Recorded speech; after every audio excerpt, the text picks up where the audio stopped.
여러분 반갑습니다. 오늘은 코로나19 이후에, 코로나19 이후에 양극화, 불평등 해소를 위해서, 해소에 좀 얘기하도록 하겠습니다. 저는 우리나라가 코로나19 이후 불평등과 양극화를 해소하는 좋은 한류가 되길 원합니다. 근데 저는 사실은 전 세계적인 어떤 차원에서의 양극화 해소에 대해서 관심을 가지는데, 그것이 이제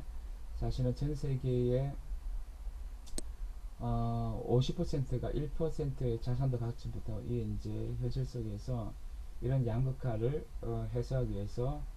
애쓰던 바디오지적 일부분 등등성에 대해서 제가 관심을 가진 적이 있습니다.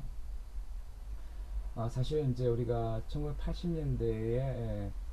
공산주의, 사회주의가 몰락하면서 사실 이념적으로 좀 과격한 어프로치를 취하는 것은 좀 쉽지 않지만, 사실은 이제 한 몇 년 전에 바디나 지적이나 일거튼이 전 지구적인 그 양극화의 불평등의 문제를 해소하기 위해서 굉장히 이제 사회민주주의 아니고 일종의 공산주의 방식으로 설국열차에서는 플러스 혁명을 통해서라도 지정이 그렇게 보죠. 전 지구적 양극화 불평등의 문제를 이제 해결해야 한다 이렇게 보는 입장인데, 사실은 저는 이제 이것이 현실적으로 가능하지 않을 것 같다는 그런 어떤 두려움을 많이 가지고, 뭐 어떤 생각이냐면 우리나라 정도라도 북유럽의 그 사회민주 형태가 돼서 사실은 이제 이런 불평등과 이런 양극화가 좀 해소됐으면 좋겠다 생각을 이제 했었는데, 근데 이제 이렇게 피케티 같은 사람은 이제 그것에 대해서 약간 좀 국내 수준, 우리나라 국내 수준에서도 이런 어떤 양극화 쉽지 않겠다, 불평등 쉽지 않다 그런 얘기를 좀 하더라고요. 최근에 피케티가 쓴 책에서 자본과 이데올로기, 원래 2013년도에 21세기 자본 쓴 세계적인 스타 경제학자 피케티가 이제 올해 이제 자본과 이데올로기라는 책을 썼는데, 여기서 무슨 얘기를 하냐면은 이 그런 이런 얘기를 합니다. 1980년대 이후에 불평등이 심각해진 이유로 우파 좌파의 책임이 있다고 이렇게 강조하는데, 많은 자산을 소유하고 지키려는 상인 우파와 교육 수준이 높은 엘리트로서의 사실 일치를 읽지 않는 불안한 좌파가 권력 투쟁을 전개하는 사이에 많은 사람이 소외되었다. 이제 이렇게 보는 거죠. 그래서 이제 이 브라만 좌파와 상인 우파는 우리나라식으로 하면 이제 강남 좌파와 강남 우파인데, 이 두 진영이 이제 단합을 한다는 거죠. 그래가지고 정치 권력을 진 이들이 진영으로 갈려져 있는 것처럼 보여도 실질적으로 한 통속이고, 특히 좌파 엘리트 계층이 부를 재분배하고 서민층 이해를 대변한 원래 기능을 더 이상 수행하지 않는다고 꼬집었죠. 우리나라 같으면 이제 강남 좌파가 그렇게 될 가능성이 있죠. 그러니까 사회학자랄까 또 중앙에서 지역이 시민화 됐는데 이런 것에 대해서 그런 기능들을 수행하지 않을 수 있다는 거죠. 따라서 이런 우리나라 같으면 강남 좌파 우파,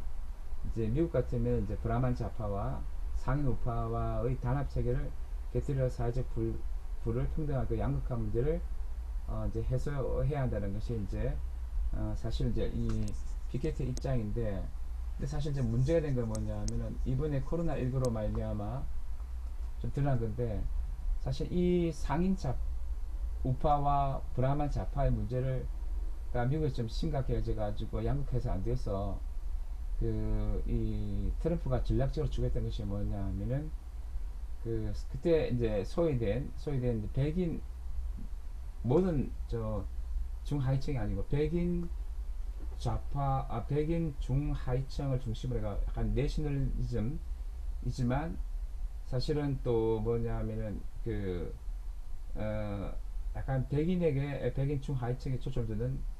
그런 그들의 세도 행복에 복무하는 그런 어떤 민족주의를 추구하면서, 사실은 뭐냐 하면은 그, 어, 백인들에는 이제 미국의 절대 다수를 차지하는 백인들에게는 이제 지도받았지만 흑인과 히스패닉을 약간 이제 그 소외시키는 또 그런 과정 속에서 오히려 이제 소수 인종이라든지 그런 사람들은 양극화의 폐해 가운데 있는 특별히 그러면서 이제 미국 정치가 양극화 그 이제 정치 단순히 경제적이 아니라 정치적으로 이제 서로를 어떤 악마는 정치 양극화가 심해지고 또 사실은 미국 같은 경우는 이제 백인을 위한 중하층을 하면서 이민자나 타자에 대한 또 제노포비아도 하면서 사회 약자들을 희생해 삼은 그런 또 한계가 있거든요. 그래서 참 저는 이제 뭐냐 하면은 이 코로나19 시대에 참이 그 전 지구적인 양극화 문제가 해결하기 힘들 뿐 아니라 어, 이 선진국이라든지 제1세계에서도 양극화 문제가 쉽지 않다. 아, 사실은 이렇게 그 우리나라 같은 강남 좌파 우파가 또 문제가 있고 또 트럼프 같은 또 내셔널리즘 기반한 백인 위주의 그런 어떤 또 대안적 접근들도 양극화 문제에 굉장히 한계를 가진다고 볼 때 우리는 어떻게 할 것인가 이런 고민도 하게 되는데 사실 미국 같은 경우는 코로나19로 말미암아 이제 미국 대통령이 권력을 잃게 될 가능성이 크죠. 그러면은 이제 트럼프 재선 실패했을 때 에, 그리고 뭐냐 하면 바이든 같은 사람들이 이제 정권을 잡게 될 텐데 그렇다고 해서 그 민주당 좌파 에 대해서 그냥 신뢰를 주는 것이 아니라 어, 정말 이제 미국 같은 경우는 정말 양극화 문제가 정말 온전히 해소될 수 있도록